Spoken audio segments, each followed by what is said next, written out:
Hey everyone, welcome to my new blog Sonbhadra fish blog में मैं आपका फिर से एक बार स्वागत करता हूं।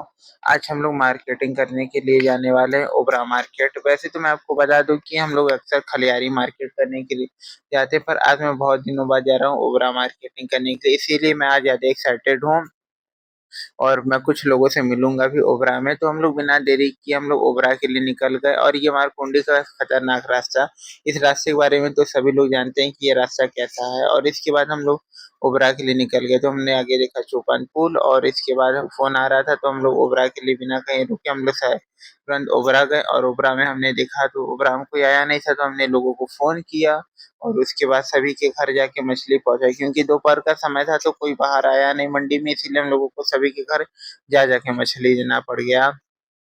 और इसके बाद हम लोगों को जाना था डाला मार्केटिंग करने के लिए। तो हम लोग बिना देरी किए हम लोग डाला के लिए निकल गए और डाला में भी अभी कोई नहीं आया थी, तो हम लोगों को डाला में भी सबका वेट करना पड़ेगा। और ये हम लोग डाला के फैक्ट्री के पीछे से गए, क्योंकि वो रास्ता, तो हम लोग फैक्ट्री के पीछे से जब गए तो मैं आपको बता दूं कि वहां पे बहुत ज्यादा सन्नाटा है, पर वो शॉर्टकट है, इसीलिए हम लोग अक्सर उसी रास्ते से जाते हैं।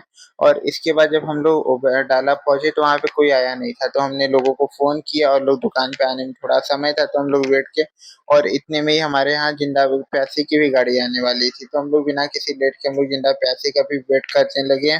और कुछ समय बाद जिंदा प्यासी भी आ गई और सभी को वहां पे जिंदा प्यासी और हम लोगों ने भी मछली देखी। हम लोग रोशगंज की तरफ निकल गए और जब हम लोग रोशगंज की तरफ निकल रहे थे तो हमें पता ही नहीं था, तो पापा ने फोन किया और उन्होंने बताया कि हम लोगों को मधुपुर भी जाना है मार्केटिंग करने के लिए। तो हम लोग बिना किसी देरी के मधुपुर के लिए निकल गए। और रास्ता इतना लंबा था और धूप इतना ज्यादा था कि मैं आपको क्या बताऊं। मैं गाड़ी के अंदर बैठा था तभी इतना ज्यादा लू लग रहा था कि मेरा पूरा सर भारी हो गया। पर क्या करें, हम लोगों का काम ही यही है। तो हम लोग बिना किसी देरी के हम लोग पहुंच गए राउतगंज। राउतगंज में जब हम लोग पहुंचे तो हमने देखा कि दुकान पे कोई नहीं है, तो हमने अपने हाथों से ही मछली को तौला और मधुपुर के लिए निकल गए।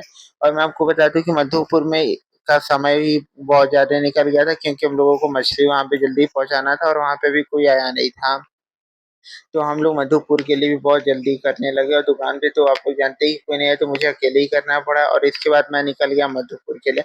और मधुपुर में समय कुछ ज्यादा निकल गया था, पर हम लोगों ने समय से सभी को माल दिया और वहां से मधुपुर से हम लोग निकल गए फिर। और हमारी गाड़ी में हमने फ्यूल